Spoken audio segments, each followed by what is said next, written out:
राजस्थान सरकार ने सामाजिक समरसता और वर्गीय संतुलन की दिशा में एक अहम कदम उठाते हुए गुर्जर आरक्षण संघर्ष समिति और अन्य पिछड़ा वर्ग के संगठनों की मांग पर विचार के लिए 3 सदस्यीय कैबिनेट सब कमेटी का गठन किया है।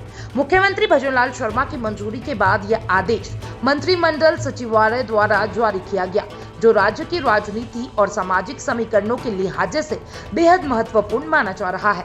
इस कैबिनेट सब कमेटी का नेतृत्व संसदीय कार्य मंत्री जोगाराम पटेल करेंगे।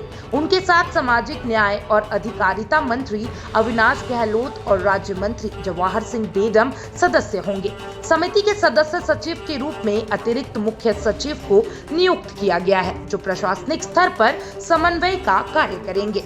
किन मांगों पर होगी विचार?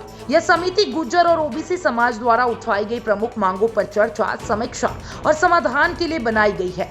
इसमें विशेष रूप से निम्नलिखित मुद्दे शामिल हैं।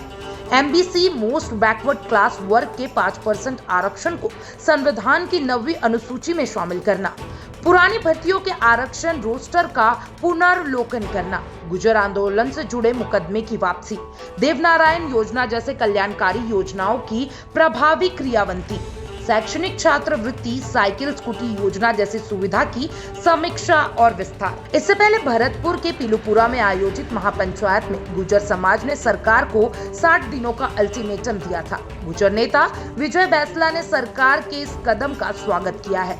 उन्होंने कहा, यदि यह समिति निष्पक्षता और सक्रियता से काम करती है तो लंबे समय से लंबित मुद्दों का हल निकाला जा सकता है। अगले कैबिनेट बैठक में आ सकता है निर्णय। जी हां, सरकार ने संकेत दिए है कि आगामी 2 कैबिनेट बैठकों में इस समिति की सिफारिशों के आधार पर नीतिगत निर्णय लिया जा सकता है। इसका सीधा असर न सिर्फ समाज के एक वर्ग पर पड़ेगा, बल्कि राज्य सरकार की जनहितकारी छवि को भी बदल दिया जाएगा।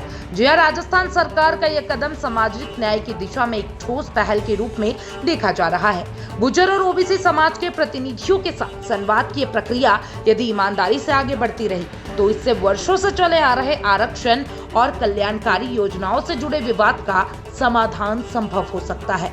अब सबकी निगाहें इस कैबिनेट सब कमेटी की सक्रियता और सिफारिशों पर टिकी होंगी। आप क्या सोचते हैं नए कैबिनेट गठन के बारे में? मुझे कमेंट बॉक्स में जरूर बताइएगा और तमाम ऐसे अपडेट्स के लिए चैनल 4 न्यूज़ राजस्थान के साथ बने रहे।